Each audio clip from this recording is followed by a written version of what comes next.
Here with the one and only Tony Ferguson, ahead of UFC 279, who was making the move to welterweight. You talked about this for a while. Now you are making the move. Why was this the time to go to welterweight? Because I'm fat. Fat and happy? Yeah, bro. Just having fun, enjoying my time here at 170. Obviously, after the fight for Chandler, I had 2 months on vacation, so I went straight to the lifting room. Took some weight gainer and proteins, kept really up to it with that. You know, changed in the proteins, some supplements, and I put in the effort, man, and we made it functional. So at 170 pounds, I'm enjoying slushies during fight week. Nice. I had a soda yesterday. Everybody looked at me like I was crazy, and living life, man, finally. Tony, I'm going to be honest with you. Yeah. Last few years during fight week, I feel like I've gotten a little bit of like a stress feeling from you. Sometimes not the happiest. You seem really happy, man, and I don't know if it's just the weight cut. You just seem happy coming into this fight week. Nah, I always am. It's like I said my piece the last fight. I don't have to go and reiterate everything. You know, the vibe in between myself and the brass has been really good lately. Good. One of my teammates, actually, Dana, sponsors him in boxing. So I've surrounded myself around some cool people, and then just kind of kept up with it and started enjoying life. Taking myself out of my comfort zone and enjoying a little bit more, which is cool. I always have, but I always have to talk. Is this a permanent move to welterweight, or is this just let's see how it goes, and then we'll make a decision after the fight? I'm 14-2 at welterweight with mostly knockouts. Everybody forgets that. So I mean, the last couple times that I fought, I don't know how many I had in a row. Then they said that, oh, you're not big enough for 170. You have to cut to 55. It hurt me emotionally, bro. I had to cut all that weight, man. It was crazy. Yeah. I'm just kidding. It was awesome, man. So now I get to go pick up my hat where I left it at 170 and collect. So these, I don't know what they're in for. Are these guys going to be bigger than you, though? Are you facing bigger guys? I always imagine that my opponent's huge. I'm going to be real. But I've been dropping people since I was like little, dude. And I'm going to be real. I told Brock the same thing. I was like, everybody's the same size on the ground. Brock, don't make me ankle pick you. I'm going to ask you a question that I think basically everybody had when this fight got announced, Tony. Where do babies come from? I can't tell you that, bro. I'm just saying. That's a mystery we'll never solve. But one thing that you could help me with is why Li Jingliang? And I think people had this question because Tony Ferguson you've reached a point in your career where there's a story behind your fights. You're a star. Li Jingliang, he's a veteran, he's a tough guy, but it's like Li Jingliang, like I wanted to see Tony against like a big name, welterweight debut. You don't think he's a big name? I think a lot of man, when it came down to it, you want me to be double O shades right here, so what it ended up being, I'm going to be real, he probably had his work visa being expired. And obviously he had to fight over in the summertime, and now he wants to fight in September. I guarantee he knew his timeline, what he has to do, and how he wants to make his money.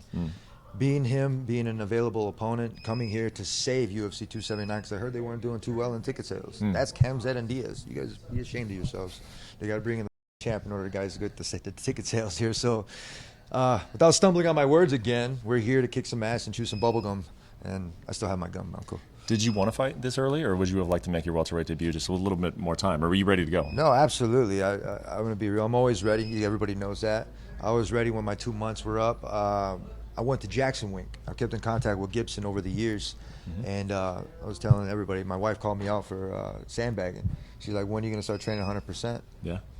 Not a lot of people know that I haven't really tried. When I try, it's a little bit different. Obviously, when I go in the practice room, I'm trying. But putting the right ingredients. Do this for me. Get out of here. But then when you have take yours.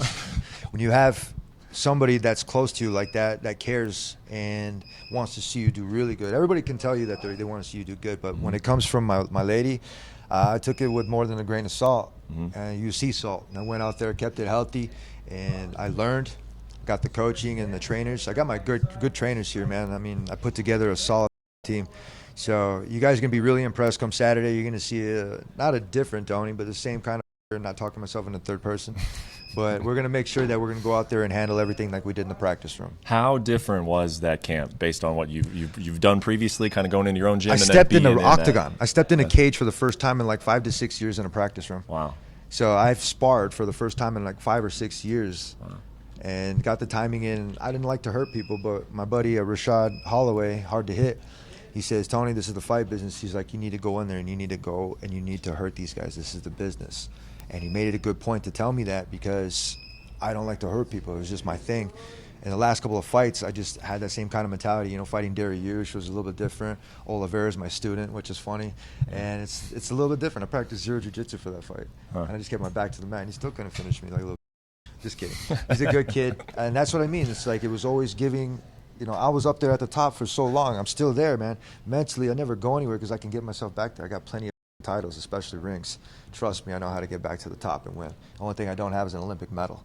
So when it comes down to it, it's not helping people up anymore.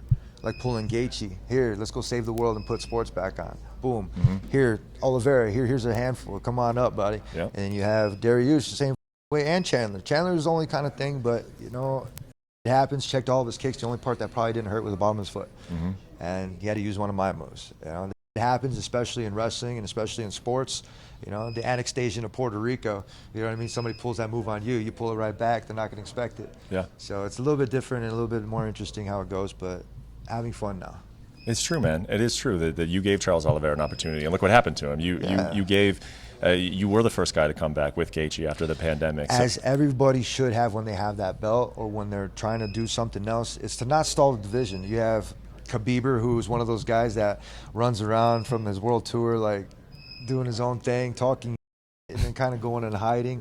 It's kind of like the Khamzat Diaz thing. If you really wanted something to happen, you would have did it already, and nobody would have found out about it. You want to talk gangster? Let's roll. But this is a little bit different in this aspect.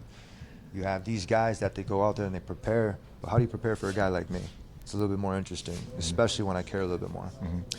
You mentioned that the Khamzat Nate fight, and I know that like when people ask you, you know, who do you think is going to win? You say double knockout every time. I'm not going to ask you who wins. Double knockout. What do you think of that main event when Nate's last fight on his contract and he's going in against a guy who's up and coming, young? Hopefully he's getting paid. What do you think? Hopefully he's getting paid.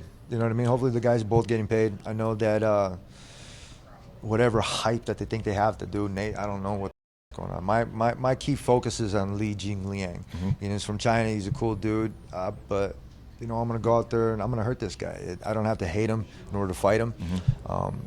Perfect example how, like I said, how Tyson. I said in my other interviews, Tyson said you don't have to hate somebody in order to fight him, and not everybody that helps you is your friend. And taking that, like I said, and putting that in the ingredients as well, you surround yourself around good people, and this fight is going to be cool, man. The whole card is going to be interesting now. Where are you at in your career? You looking at the welterweight belt? You trying to stay active? You looking for big fights? You looking for that? Just what do you want in your career at this point right now? Obviously, double champ. I mean, that's what always on the menu. I hadn't liked the belt, the new belt, for a long time, and the desire to fight for that one. I mean, even the Ultimate Fighter trophy, it was the old school slate. Yeah. And then when they changed it to like some other, I was like, what's going on here? The slate is cool. You're talking about like glass thing. Yeah, glass. I mean, that's how, you know, I thought I was going to win 100K. And I know you get a contract. Oh, here we go. Maybe I can pawn this thing or something. No. But when the new belt came around, it was trying to find that love for it. I didn't have it. You know, even fighting for the belt and then being an interim. I fought for the interim 2 times. I have the right belt, you know, and Connor and all this shit, all the news and everything that happened within that is going to probably make its way out there. I guarantee it. But having that and then using everything that I've earned, I remodeled my house and I put up a new shelf and I have room for that now. And so seeing it and then seeing people collect and then being able to do this, not monetarily, I'll always be able to support myself and my family. When it comes down to it, though, I have that hunger for that belt and that passion, and I know how to get there. It's going to take a couple more matches before districts, regionals, and state, and nationals, but I'll get there and I'll do it. Yeah, no, I love that. I love to see your mindset. I love to see how happy you are. One last thing that I'll just throw out there, though. If people, can you ankle pick me? If people really knew this whole entire story, like if everybody knew the whole story about you and Connor, wouldn't it be one of the biggest fights ever? I mean, shouldn't that fight happen at some point? He's my, you know, he's lost all of his sauce, and you know, everybody wants to be a goat, but I'm the boat. That's the best of all time. Goats come and go, but boats stay floating. And keep running. You got no sauce. And he's McNuggets 24/7, 365 days a year, from now until the day we scrap. And the same thing with Khabib too. Thanks for watching ESPN on YouTube. For live streaming, sports, and premium content, subscribe to ESPN+.